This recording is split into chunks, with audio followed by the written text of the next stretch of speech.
So, fish. This is Hank. He is our newest board and train. He is about 6 months old, I think. He's here for basic trainings for 3 weeks. And then Whiskey the brown dog, Leave It, goes home on Tuesday. So he's finishing up.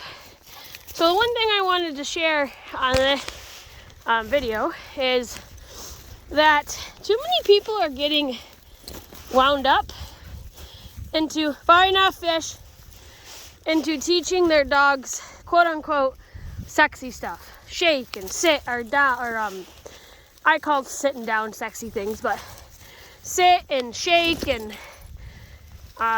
roll over and all that kind of stuff. It's too wound up into that and not wound up and focused enough in basics. And what I mean by basics, I mean leash pressure, staying around you, coming when called. The other stuff will fall into place. So like with Hank here, he does not understand or know leash pressure at all. He just thinks wherever he wants to go, he goes. So I have him on hands-free leash and on a slip collar, and literally he doesn't get freedom. He has to walk with me. He doesn't get a leash that's long enough to not.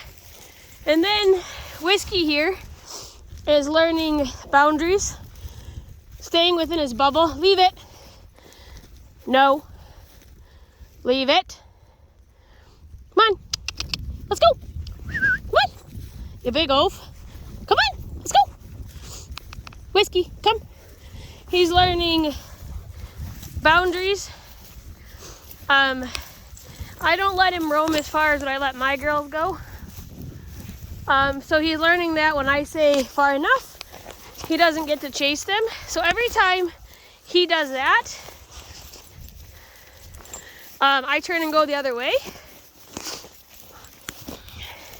Because I want him to understand that any kind of tension on my leash, good girl fish, we don't go where you want to go. Okay, so it is far more, I guess, important to teach a dog that walking next to you and understanding that putting pressure on a leash gets you to go nowhere because you're not going to pull me, than it is to take the time to actually fiddle fuck around with teaching dogs your tricks, your fucking, to me a sit is an easy thing to teach, so I don't worry. Far enough.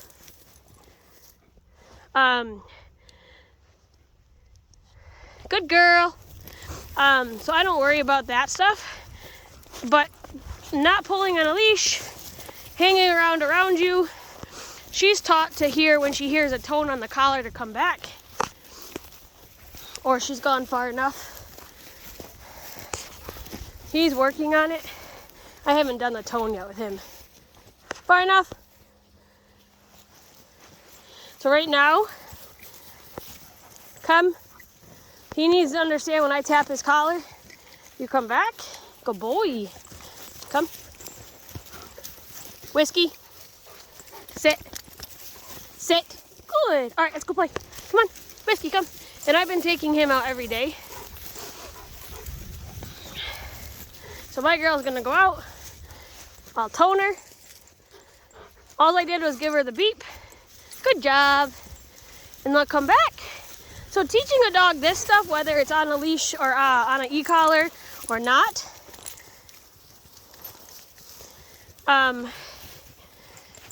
just like this pup, he needs to understand when he's on a leash, you're not going to do what he's doing, which is dragging me around.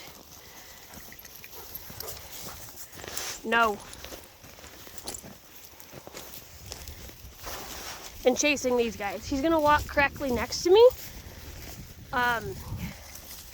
No.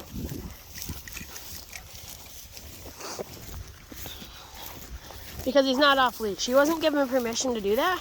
He's learning to stay pretty close. No. Come on.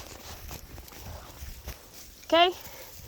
So I just really wanted to emphasize that there's more to teaching your dog than, come on, than spending all this time on this stupid shit. You're better off taking your dog and walking squares or circles in your yard and teaching leash pressure, and that staying next to you is valuable. Or I just zigzag through this field with him so he learns to stay close. Far enough. Whiskey, come. So, good boy. Good boy. No. Good boy. No. So, when he does that, I'm just going to stand here for a minute. And we're going to do a method that a gentleman named Mark off of K9 Command does. He calls it either you're sitting or you're standing. Sitting on the dog, far enough, Whiskey, or standing on the dog. And they learn to do nothing. He needs to understand that because the dogs are loose, that does not give him permission to jerk and yank on me. He can stand here and do nothing. Whiskey, come. Good boy. And all I did that time was give him here. Good boy. Free. All right, go play. Steady. Oh, you look at your vest, you dork. Leave it. Leave it. Said no. Okay? So the next time you go out with your dog, leave it. Think about what the intentions are. No. Of what you're trying to work with your dog on. Is it going to be something that's going to actually help you in real life? Or is it something that isn't really going to do a damn thing for you? Shake? What is that honestly going to do for you in real life? Nothing. Other than the dogs normally fall back to it every time they get frustrated and start pawing the living crap out of you. Roll over. What's that going to help? Nah, come on, Tank, leave it. Leave it. Whiskey, come. Come. So, he gets a little bullheaded once in a while. So I have no problem turning the collar up and reminding him what come means. So, think about your intentions when you take your dog out, what you're actually teaching them. Is it something that you're going to be able to use long term that actually will help you in everyday life?